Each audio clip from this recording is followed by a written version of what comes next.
દેત્રોજમાં પાટીદારોની ઘટતી સંખ્યાને લઈને હાર્દિક પટેલે ચિંતા વ્યક્ત કરી છે। ગામડાઓમાં ઘટતી પાટીદાર સરપંચની સંખ્યા અંગે ધારાસભ્ય હાર્દિક પટેલે ચિંતા વ્યક્ત કરી છે। 20થી વધુ ગામ હોવા છતાંય સમાજનો એક જ સરપંચ હોવાની વાત કરી છે।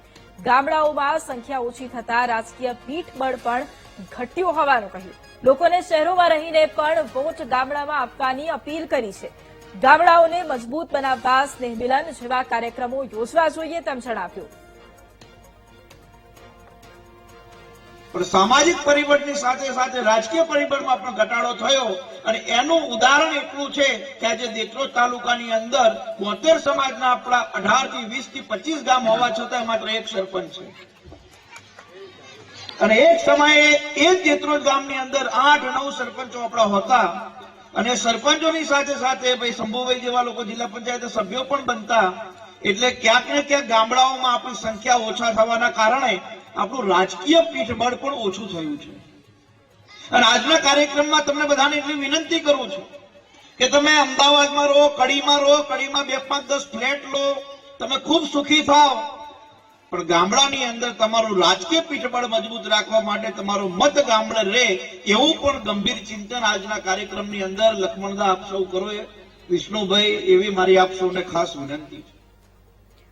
તો વિરમગામના ધારાસભ્ય હાર્દિક પટેલની આ ચિંતા જાહેર મંચ પરથી તેમણે કહ્યું છે કે ગામડાઓમાં પાટીદાર સરપંચની સંખ્યા ઘટી રહી છે અને ખૂબ ચિંતાનો વિષય છે। 20થી વધુ ગામ હોવા છતાંય સમાજનો એક જ સરપંચ છે તેવી વાત તેમણે કરી છે। તેમણે એ પણ કહ્યું છે કે ગામડાઓમાં સંખ્યા ઘટી રહી છે જેના કારણે રાજકીય પીઠબળ પણ ઘટ્યું છે। લોકોને શહેરોમાં રહીને વોટ ગામડામાં આપવાની અપીલ કરવામાં આવી છે। ગામડાઓને મજબૂત કરવા માટે સ્નેહમિલન જેવા કાર્યક્રમો પણ થવા જોઈએ તેવી વાત કરી છે। 72 સુવાડ કડવા પાટીદાર પ્રગતિ મંડળના સ્નેહમિલન કાર્યક્રમમાં હાર્દિક પટેલે આ નિવેદન આપ્યું હતું અને જેમાં રાજકીય પીઠબળ વધુ મજબૂત થાય તે માટે તેમણે વાત કરી।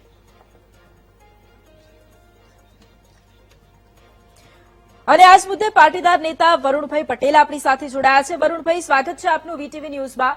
વરુણભાઈ, વિરમગામના ધારાસભ્ય હાર્દિક પટેલે જાહેર મંચ પરથી એક નિવેદન આપ્યું અને તેમાં તેમનું એ કહેવું છે કે ગામડાઓમાં જે નેતાઓ હોય અથવા સરપંચો હોય એમાં પાટીદાર નેતાઓ ખાસ તેમની સંખ્યા ઘટી રહી છે અને જ્યારે એ સંખ્યા ઘટી રહી હોય ત્યારે એ ચિંતાનો વિષય છે એના માટે પ્રયત્નો થવા જોઈએ। સૌથી પહેલા આ મુદ્દે આપની પ્રતિક્રિયા। અમે પણ ગુપ્ત રીતે આ પ્રયત્ન કરતા હોઈએ છીએ આ વાત સાચી છે। ગ્રામ્ય કક્ષાએ મતદાન વધે, ગ્રામ્ય કક્ષાએ અવરજવર વધે, ગામડા ચિંતા રહે, એ બધાની સામૂહિક ચિંતા છે। અને ખાસ કરીને અમે જયારે પાટીદાર સમાજની વાત કરતા હોય તો અમે પાટીદારની વાત કરીએ એટલે પાટીદાર સમાજ શહેરોમાં વધારે છે અને શહેરોમાં પાટીદાર સમાજના મતની કોઈ કિંમત રહેતી નથી અને એ જ મત જો ગ્રામ્ય કક્ષાએ હોય તો પાટીદાર સમાજના મતની કિંમત રહે। એટલે પાટીદાર સમાજે પણ એ દિશામાં વિચારવું જોઈએ, મંથન કરવું જોઈએ। સમાજની સંસ્થાએ એક કેમ્પેઇન પણ ચલાવવું જોઈએ કે ગામડા જીવતા રહે એના માટે શું પ્રયત્નો થવા જોઈએ। બિલકુલ, આભાર વરુણભાઈ અમારી સાથે જોડાવા માટે। અસ્તિત્વ પણ રહેવું જોઈએ।